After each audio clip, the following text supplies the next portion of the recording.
Before we begin, be warned. The shadows of power can stretch long and deep, consuming all caught within their grasp. What follows is not merely a recounting of facts, but a descent into a world where innocence was currency and silence the highest price. It is a story whispered in the opulent halls of fame, a chilling melody composed in the darkest corners of an industry built on dreams. Viewer discretion is strongly advised. The federal courtroom held its breath. A palpable stillness, heavy with anticipation, settled over the hushed benches as the judge's voice, clear and unyielding, called the next name. Every eye, every hushed whisper, every beat of a heart turned to the back door. From the periphery of expectation, a figure emerged, one that sent a ripple of disbelief, a collective gasp through the gallery. It was Usher Raymond, not the Grammy-winning R&B superstar we knew, the smooth performer whose voice had soundtracked a generation, the beloved icon draped in charisma and stage lights. This was Usher, the witness, stripped bare of his celebrity, standing exposed before the merciless gaze of justice. He wasn't there to sing. He was there to shatter a silence that had clung to him for decades, a silence woven into the very fabric of his ascent. Not about chart toppers or label disputes, not about the glamour or the accolades, but about the chilling truth hidden behind the gilded gates of Sean Diddy Combs' sprawling, intricate empire. For years, he played the game. The dazzling smile, the evasive answers, the polished facade that deflected every probing question. He navigated the treacherous currents of celebrity, a master of deflection, a silent observer of a world he was forced to inhabit. But now, as Diddy faces federal charges of trafficking, coercion, and operating a criminal enterprise allegedly built on abuse and exploitation, Usher Raymond has finally chosen to speak. And the truth, he would tell the court, had been a festering wound, a burning ember, eating him alive from the inside out. From the wide-eyed boy of 14, fresh off the bus, thrust into Diddy's seemingly benevolent care, to the man who later painstakingly pieced together the insidious mechanisms of the entertainment industry's darkest corners, his testimony wasn't just shocking. It was a seismic tremor, threatening to crack the very foundations of an empire built on illusion and control. Usher began, his voice a steady, tightly controlled thread, each word a carefully placed stone marking a path through memory. He recounted the day his mother delivered the life-altering news, a decision that would forever alter the trajectory of his youth and his career. He was going to New York to live with Diddy. He was just 14 years old, a prodigy fresh off his debut album, brimming with the innocent ambition of a burgeoning star. He envisioned gleaming studios, songwriting sessions, vocal coaching, the blueprint of a pop icon being meticulously crafted. L.A. Reid, a titan in the industry, believing Diddy's mentorship would fast-track Usher's ascent to superstardom, had orchestrated the move. It was presented as an opportunity, a golden ticket. But what none of them, least of all young Usher, could have possibly imagined was the kind of world he was about to step into, a world hidden beneath the glittering veneer of fame. I thought I was going to learn how to be a star. I thought I was going to learn about the music, the business, how to craft a hit record. What I saw instead were things no teenager, no child should be around. Things that stripped away the innocence faster than any hit single could grant fame.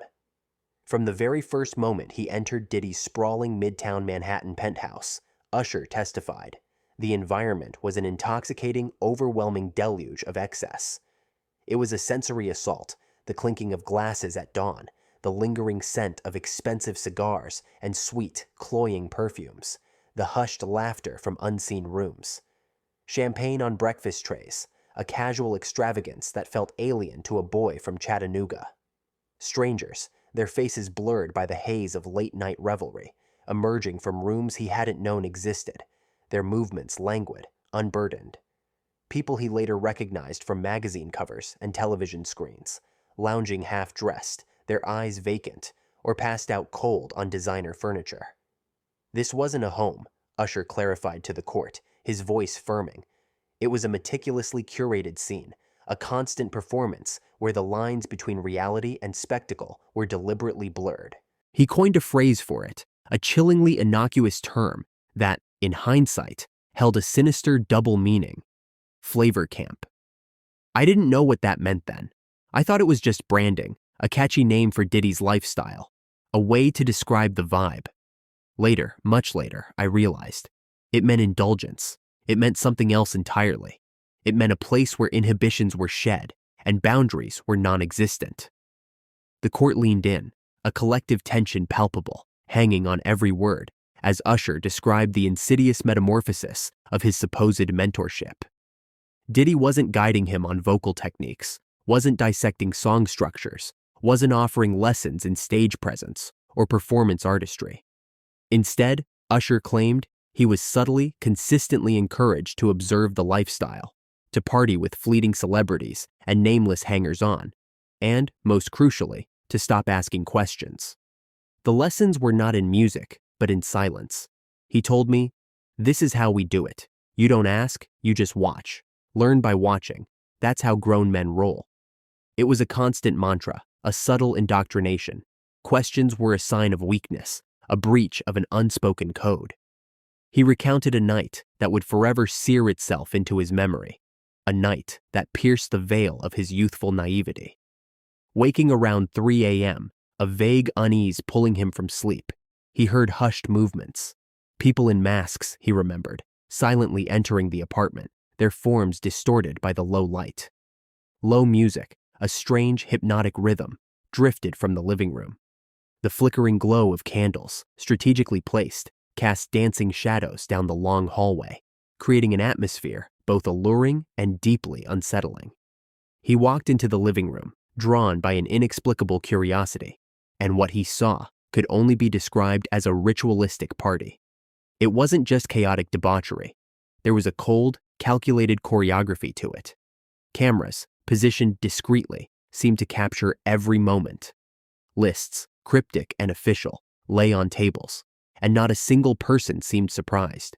The faces, even behind the masks, held an unnerving composure. I thought maybe I had walked into a movie set, a strange avant-garde film in progress. My mind tried to rationalize it, but a deeper instinct, a primal fear, screamed at me. I remember thinking I shouldn't be seeing this. This wasn't normal. This wasn't just a party. I was told to go back to bed, to forget what I'd seen, to dismiss it as a dream. But I didn't sleep that night. That was the moment that changed how I saw Diddy forever. The mentor became something else, something far more menacing. The raw grief in his voice resonated through the courtroom, a stark echo in the cavernous space, as Usher's testimony shifted to the warnings that never came. Not from his record label, a powerful entity supposedly safeguarding its young talent. Not from his mother, whose innocent trust had placed him in this gilded cage. Not from the legions of industry insiders, the managers, the publicists, the other artists, who, he now believed with bitter certainty, all knew the true, unsettling nature of Diddy's world. They saw, but they did not speak. People in the industry, they thought Diddy was eccentric, a flamboyant mogul, larger than life, a creative genius with peculiar tastes. They didn't realize, or perhaps chose not to, that he had power over people in a way that was quiet but absolute. A control that didn't need overt threats. If he didn't like you, if you displeased him, if you questioned his authority, your career stalled. Opportunities vanished. Doors slammed shut without a sound. If he liked you, if you were in his favor, your silence was part of the deal. It was the unwritten clause in every handshake, every smile, every collaborative track. It was the price of admission to his exclusive club. He told the jury, his gaze sweeping across the room, encompassing the defense table, the silent prosecutors, the scribbling journalists, that there were others like him. Young artists, hopeful, hungry, lured into the fold with the siren song of fame and fortune. Promised a gilded path to superstardom, only to be slowly, irrevocably pulled into Diddy's gravitational orbit, entangled in ways they couldn't possibly understand at the time. He named no names yet, a strategic silence that sent shivers through the room, but hinted with a chilling certainty that more would eventually come forward. The dam, he implied, was breaking. There were people around us who saw, assistants, drivers, other musicians, even family members who frequented those spaces. Everybody acted like it was normal, like this was just the industry, the price of doing business at the top. But deep down, I believe they knew.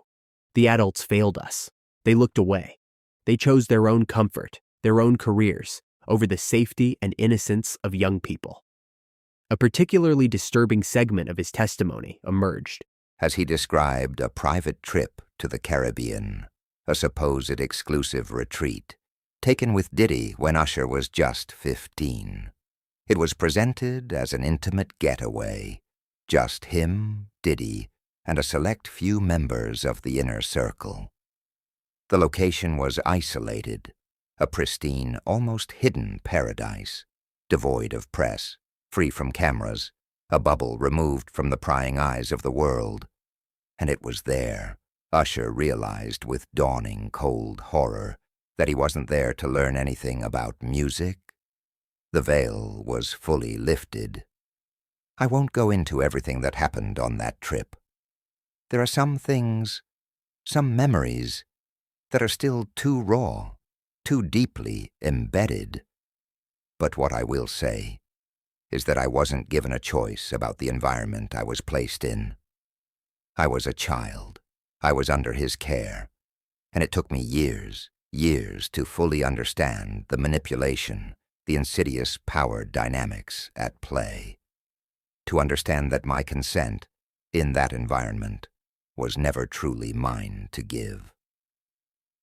The courtroom was gripped by a profound, suffocating silence. Even the air seemed to thicken with the unspoken implications of his words. After that trip, Usher's relationship with Diddy shifted irrevocably.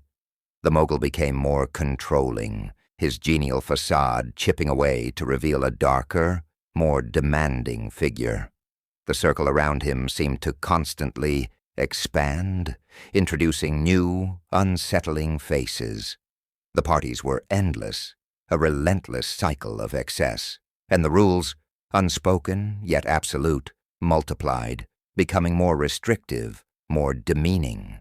Every time Usher pushed back, even subtly, with a hesitant question or a flicker of resistance, he was met with a chilling, undeniable reminder of who held the reins of his burgeoning career. He told me, "You don't bite the hand that feeds you. Remember who gave you this life." It wasn't a suggestion. It was a threat. A constant, subtle threat that echoed in every conversation, every interaction. It was the leverage he held over me, a young kid who believed in the dream he was selling. "You didn't give me this life, my talent, my hard work, my mother's sacrifice. That's what gave me this life. You gave me nightmares. You gave me a haunted past that has followed me for decades." Usher's third portion of testimony was perhaps the most stunning revelation, laying bare the calculated legal machinery used to enforce silence. At the tender age of 16, he was presented with a contract, ostensibly a standard non-disclosure agreement designed to protect Bad Boy Records' internal dealings and intellectual property. But Usher claimed it contained specific, unsettling language that went far beyond typical business protocols, clauses pertaining to private events and discretion, terms that held far more sinister implications in the context of what he had witnessed. At the time, I didn't even know what half the words meant. I was a kid. I trusted the adults around me. My mother had to co-sign, and the label's lawyers, smooth and reassuring, said it was standard, a necessary formality in the music industry. But now, looking back, with the clarity of hindsight and the weight of experience, I know what it was. It wasn't just a standard NDA. It was a contract to keep me quiet. A legal muzzle designed to suppress the truth, to bury what I had seen and experienced. He signed it, he testified, because he trusted them. He signed it because he believed in the dream, in the path they had laid out for him.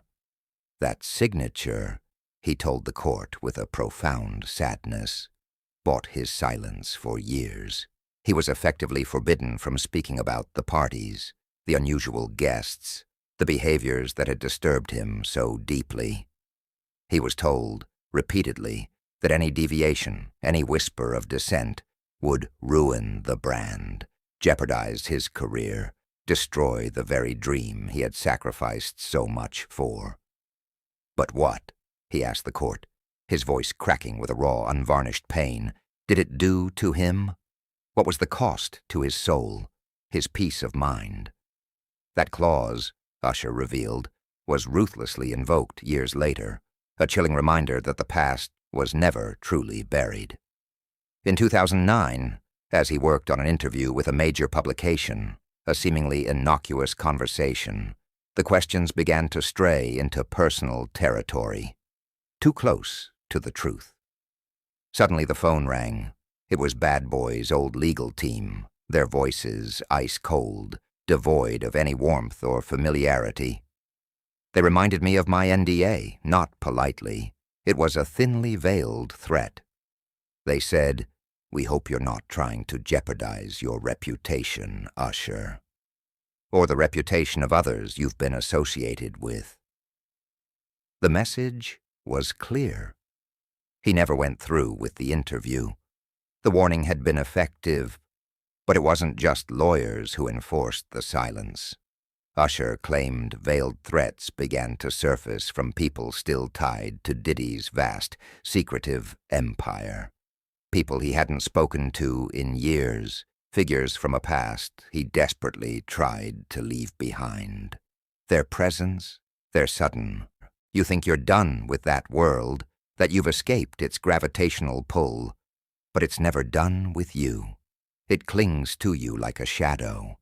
And if you step out of line, if you dare to speak, there are consequences, not just to your career, the money, the fame, but to your safety, to the people you love." The implication was always there, unspoken, but profoundly understood. The courtroom sat frozen, a collective intake of breath audible as Usher produced a physical copy of the NDA. The judge allowed it as evidence, a tangible piece of the chilling puzzle. Its language, with phrases like audiovisual documentation and unauthorized reproduction, now took on a chilling, sinister tone, illuminated by the mounting allegations of Diddy's alleged freak-off video library and the whispers of blackmail. Usher's voice cracked, barely audible, as he held the document up, as if it were a physical weight on his soul. That document, that piece of paper. It made me feel like I was crazy for years. It made me question my own sanity, like everything I saw, everything I felt, every terrifying secret wasn't real. Because I wasn't allowed to say it out loud. It kept me in a silent prison, haunted by my own memories. His voice wavered further as he described a lesser-known, yet deeply formative moment from 1996. He was just 17 years old, still navigating the bewildering world of burgeoning celebrity, when Diddy invited him to an exclusive mansion party in Atlanta. It was presented as a pinnacle of cool, a networking opportunity, a glimpse into the inner sanctum of the music elite. But it became a pivotal night, he stated, that would forever reshape his perception of the man he once saw as a mentor, transforming him from a benevolent guide into something far more unsettling. Diddy, in full party host mode, his usual charismatic self, the house teeming with an eclectic mix of celebrities, supermodels, and more disturbingly, mysterious men who seemed utterly unconnected to the music industry. Their presence was unsettling, their purpose unclear. But what stood out, Usher testified, wasn't the superficial luxury or the star power. It was the secret room. I remember Diddy, with a casual grin, whispering something to one of the security guards. The guard, without a word, produced a key and opened a locked door at the back of the mansion, a door I hadn't noticed before, camouflaged into the opulent paneling. "You're not ready for that yet," Diddy said to me, his smile not quite reaching his eyes.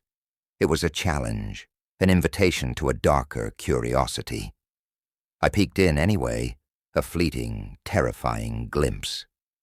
There were people in masks, moving slowly, deliberately. That's all I'll say. I didn't know what I was looking at. But the air, the atmosphere in that room, it felt wrong, ancient, somehow, something out of a nightmare.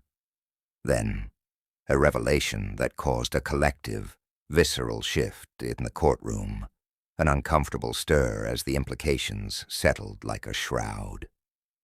I think that night changed me. It fractured something inside. I saw things I still can't explain. I don't know if it was legal, if it was even within the bounds of human decency. But I know it wasn't right. It was profoundly, fundamentally wrong. He then held up photocopied pages from a journal, a private confession, a desperate attempt to record a truth he couldn't speak aloud. He began writing in 1998, originally for song lyrics and abstract thoughts. But as the years passed, it became a private vault of observations from his harrowing time around Diddy. One entry, dated March 1999, recounted a chilling dinner. "Had dinner with Diddy and 3 execs I didn't know, their faces hard and unreadable. They kept talking about loyalty. Diddy, always the charmer, always the one with the final word, said, 'Loyalty keeps you on tour. Honesty puts you back home.' Diddy laughed, a cold, humorless sound." Another passage from October 2000 described a Thursday night where Usher was invited but, for reasons he now understood, declined. "Too many secrets, too many masks. Diddy says it's just the culture, a way of life at this level." I don't agree. It feels like a trap, a gilded one, but a trap nonetheless. Did you ever tell anyone about these entries, Mr. Raymond? Did you confide in a friend, a family member, anyone? Number, I was afraid of losing everything, my career, my dreams, the security I had fought so hard to build. And honestly, I didn't think anyone would believe me. Who would believe a young artist over a powerhouse like Diddy? Why share it now, Mr. Raymond, after all these years? Because I've lived with it long enough. The burden of that silence has been suffocating, and it's time the truth comes out. For myself, and for all the others who couldn't speak. Usher leaned into the microphone, his voice revealing an encounter he hadn't even shared with his closest friends. A pivotal moment that laid bare the true nature of the opportunities. I thought it was about business, pure, unadulterated opportunity. Diddy hyped it up like it was the biggest break of my life, the moment everything clicked into place. He told me to dress up, look sharp, be polite, be ready to impress. This was my shot. At the penthouse suite at the Setai Hotel, Usher found 3 men lounging in expensive robes, their faces unreadable, their gazes predatory. High-end champagne flowed, its bubbles seeming to mock the strange tension in the room. Several young women sat quietly in the background, their eyes downcast, their silence unnerving. One of the men, he said, was from overseas, his voice smooth, heavily accented. He asked Usher if he wanted to be remembered forever. Usher said, with a chilling certainty, that the man wasn't talking about music. It was a different kind of remembrance. Diddy, Usher testified, then left him alone with the men, a casual departure that felt like a deliberate abandonment. I felt trapped. The air grew heavy, thick with unspoken expectations. They didn't touch me physically, but one of them, his eyes like cold glass, put his hand on my shoulder, a gesture that felt less like reassurance and more like possession. He said, his voice flat, "You can stay and embrace everything this life can offer. Or you can leave, and you'll never get another invitation like this again. Not from us, not from anyone who matters. It was a choice, but it was no choice at all." He left. He chose escape, chose to preserve what remained of his integrity. And that, he said, was when things began to unravel with frightening speed. Doors that had been wide open, opportunities that had been promised, suddenly slammed shut. He was inexplicably removed from a lucrative tour opportunity. A prominent producer who had been eager to collaborate suddenly pulled out of working with him, offering only vague excuses. No one ever said it was because I left that suite. There was no explicit accusation, no direct link. But after that night, it was undeniable. The currents of the industry shifted. Doors that had always been open suddenly shut. The subtle consequences began to unfold, a chilling demonstration of Diddy's reach. Usher also testified that Diddy, with a casual cruelty, showed him a disturbing clip from a handheld camera a few weeks later. He laughed as he played it back, a mirthless, mocking sound. It was of another young artist, someone Usher knew, someone who was also trying to make a name for themselves. He was doing something I know he wouldn't have agreed to, something deeply humiliating, something profoundly wrong, unless someone made him, unless he was forced. He was clearly in distress. It was a stark warning, a chilling message delivered without a single word. "Did Diddy threaten you directly, Mr. Raymond, with words, with a direct order?" He didn't have to. He was too sophisticated for overt threats. The people around him did, his inner circle. They didn't use words, not exactly. They used silence. They used exile. They used the shutting down of opportunities, the whispers, the cold shoulders. It was a more insidious, more pervasive form of control, a psychological chokehold. This was the moment, Usher said, with a profound, almost shattering clarity. He realized fame was no longer just about talent. It was about submission. It was about compromise. It was about the willingness to bend, to break, to disappear. That was the grim, unspoken price of survival in Diddy's world. This is the hardest part, because it's not about me anymore.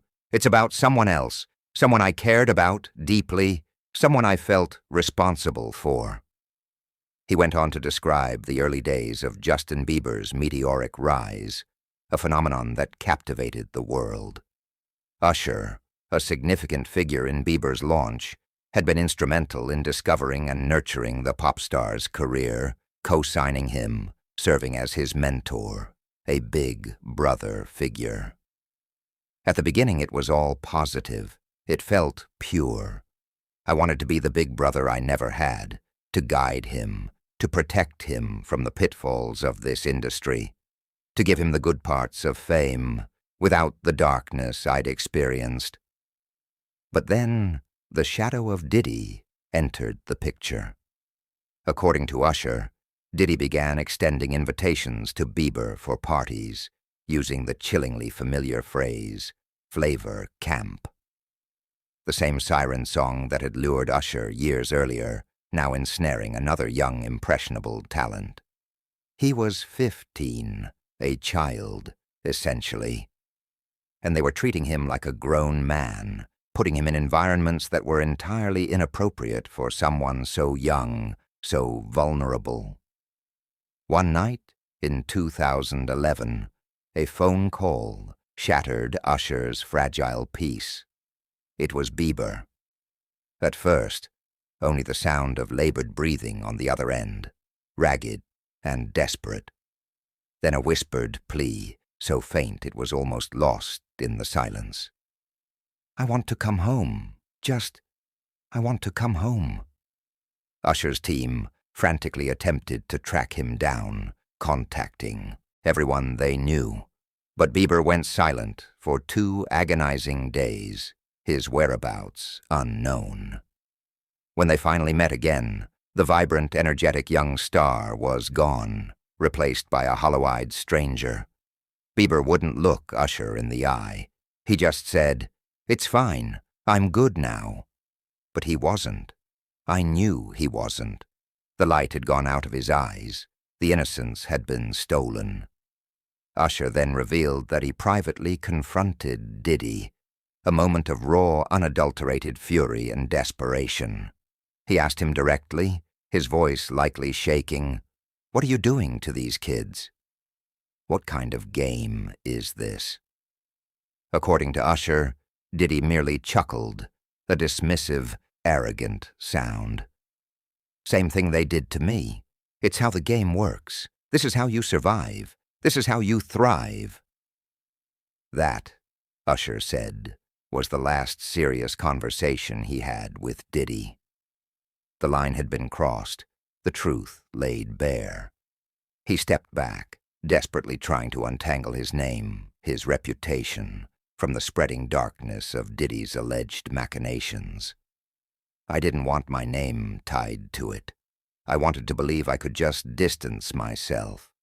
But watching what happened to Justin, seeing that stolen innocence, the trauma etched on his face, I couldn't stay silent anymore. The personal cost no longer mattered as much as the moral imperative. For the first time in court, he revealed a chilling call he received in 2018, years after Bieber's alleged incident. An anonymous number flashed on his screen. A voice, distorted and menacing, slithered through the receiver. "Tell him to keep his mouth shut or we'll shut it for him, permanently." Who did you believe was behind that call, Mr. Raymond? Who were they referring to when they said him? I think you know, and I think they know. The message was meant for Diddy, and it was meant for me. Usher then revealed the breaking point in his relationship with Diddy, a now infamous night that had never been publicly discussed until this very moment in court. According to his harrowing testimony, it was an unassuming private party at a hidden estate in the Hollywood Hills in 2002. Usher claimed that what he saw that night, the events that unfolded, changed the way he saw Diddy forever. The event, which he described as more like a twisted rite of passage than a convivial party, involved several young artists and models, many of whom were under the distinct impression that they were being offered career opportunities, golden tickets to the next level of fame. The very air in the courtroom seemed to crackle with the weight of his words, the unspoken horrors lurking beneath the surface. Diddy had invited me under the guise of meeting a new, incredibly influential producer from Europe, a chance to expand my sound, my global reach. But when I arrived, the illusion crumbled. There were no executives, no producers, no discussions of music, just dim lighting, a heavy, cloying perfume in the air, security at every corner, their faces impassive, and a heavy, oppressive aura of secrecy that permeated every inch of the mansion. Phones were confiscated at the door, a standard practice at some high-profile parties. But here, it felt like a deliberate act of control, of isolation. And then, a strange series of contracts were presented to guests. They were labeled NDAs, but they had more aggressive, more terrifying language than anything I'd ever seen in the industry. Clauses that spoke of absolute discretion, of never speaking of what transpired within those walls, under threat of ruin. The vibe was wrong. From the moment I stepped inside, my instincts screamed at me. There were people there who weren't artists. They weren't executives. They weren't even industry hangers-on. I realized they were just observers, spectators, watching. He said he recognized several famous faces in the room, some of whom had never been connected publicly to Diddy. their presence a silent, chilling endorsement of the depravity unfolding.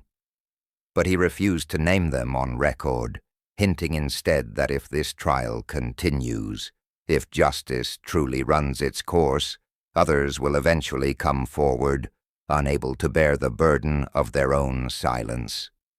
The most harrowing part of his statement came when he recounted trying to leave the party early, an overwhelming sense of dread compelling him to escape.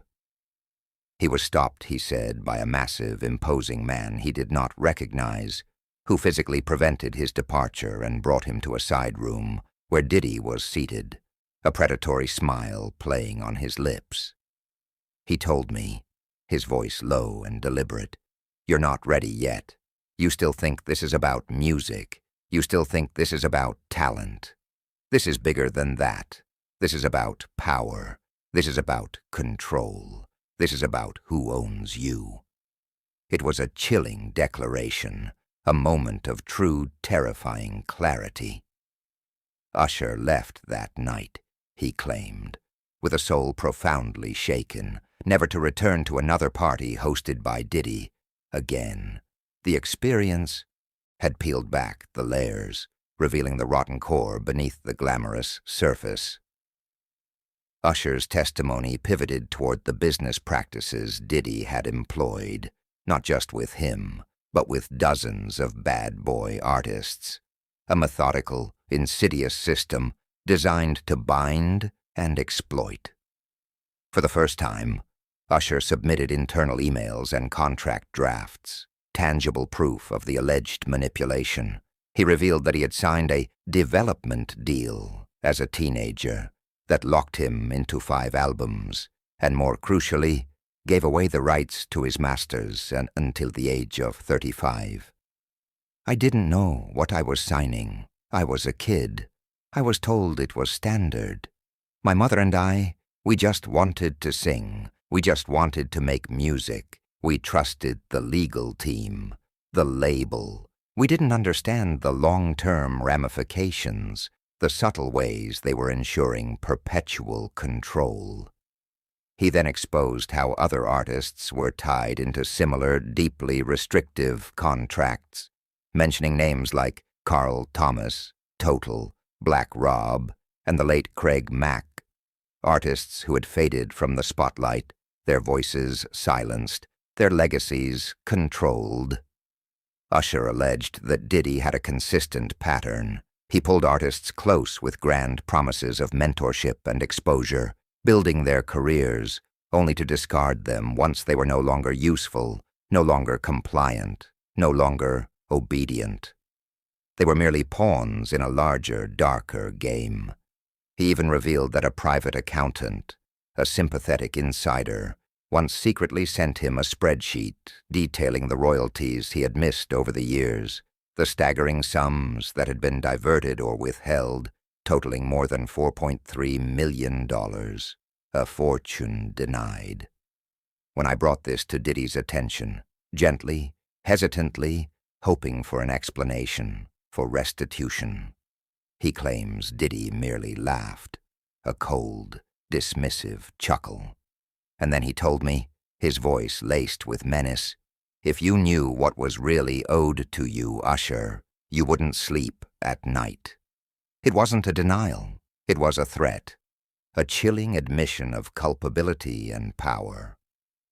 Court documents, he showed, backed up his allegations, revealing that several artists had indeed taken settlements in silence, signing away their rights, some accepting paltry payments, just to regain the right to use their own names or perform their own songs.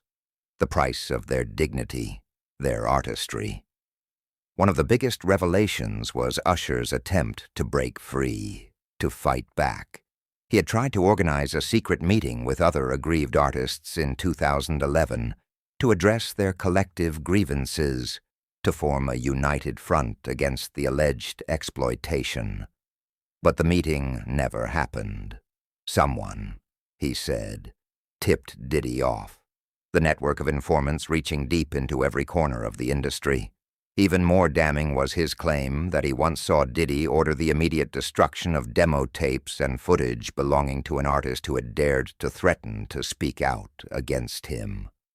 That artist, Usher said, has since vanished from public life, his career erased, his fate unknown. I don't know where he is. Nobody does. He disappeared. But I remember his voice. I remember his music. And I remember that he was scared, terrified, and then silence. This statement silenced the courtroom, the weight of the unknown, the chilling implication of a life perhaps stolen, hanging heavy in the air. In the final, shattering portion of his testimony, Usher broke down, the carefully constructed walls of composure crumbling when asked the agonizing question, why he never came forward earlier. His response was both haunting and heartbreaking, a window into the soul of a survivor battling years of silent torment. Because I thought I owed him. I was manipulated into believing that my success, my very existence as an artist, was a gift from him. I thought if I stayed silent, if I played by the rules, I could move on and still be grateful, still hold on to the good parts. But you can't be grateful for a lie. You can't build a life on a foundation of deception and abuse.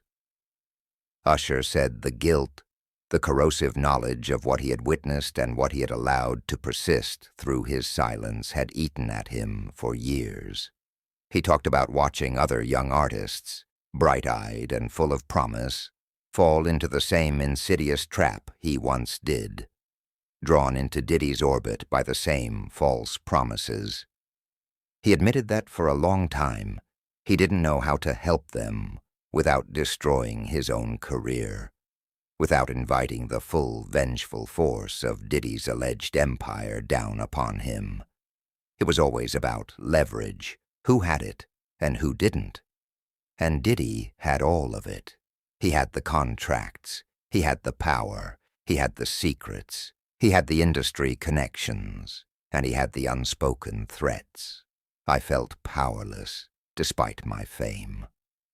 He revealed that in 2016, around the time the infamous Drink Champs clip, a seemingly innocent video that, in hindsight, held chilling undertones of the darker rumors, started circulating again. Online, he had attempted to confront Diddy privately, to appeal to whatever humanity might remain, but he was blocked by Diddy's impenetrable legal team, a formidable shield designed to keep uncomfortable truths at bay. What struck the courtroom most, etching itself into the collective memory, was when Usher described an unpublished journal entry he had written the night he finally left Diddy's mentorship for good. A private lament, a raw self-assessment. It said, "I survived Puffy, the mogul, the force, the manipulator. But did the kid in me survive?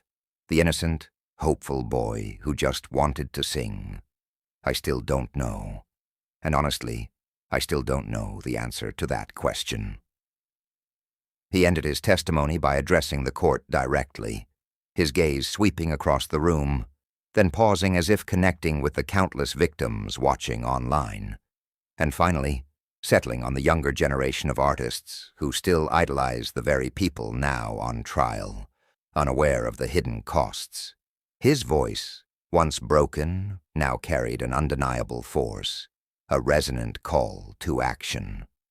This isn't just about one man. It's about an entire system, a system built on silence, on exploitation, on unchecked power, a system that told kids like me to be quiet, to stay in line, to never question the hands that fed us, even if those hands were slowly choking the life out of us.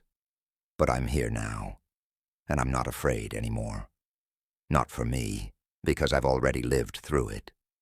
I'm doing this for the ones who didn't, for the ones who disappeared, for the ones who lost their light, for the ones whose voices were silenced forever.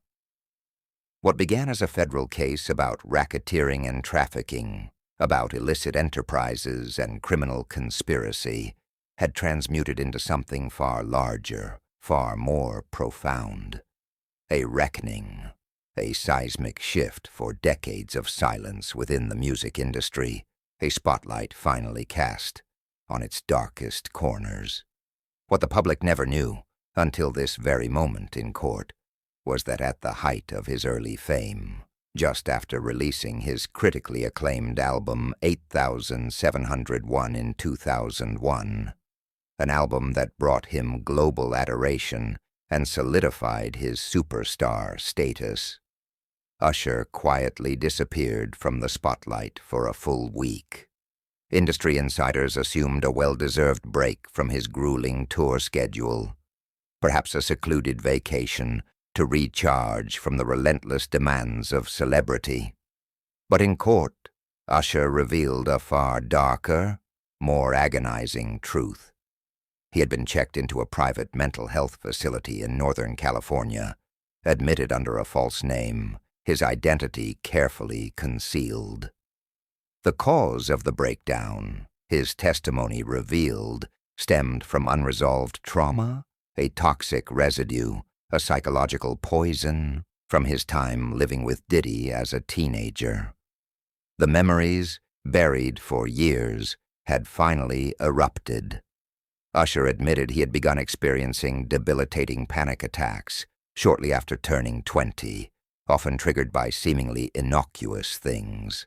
The blinding flash of paparazzi lights, the suffocating press of tight crowds, even certain types of music. Sounds that once brought him joy, now elicited terror. At first he didn't understand the connection, unable to trace the source of this profound anxiety. But it all came rushing back one night, while staying in a luxurious hotel in New York City, a building that, by grim coincidence, used to be the exact location of one of Diddy's infamous, shadowy parties. I walked into the hallway, just leaving my room, and I smelled it. The same brand of candles he used to burn in that penthouse. The same cloying, sweet scent that always filled the air during those parties. My whole body froze. It was like a switch flipped.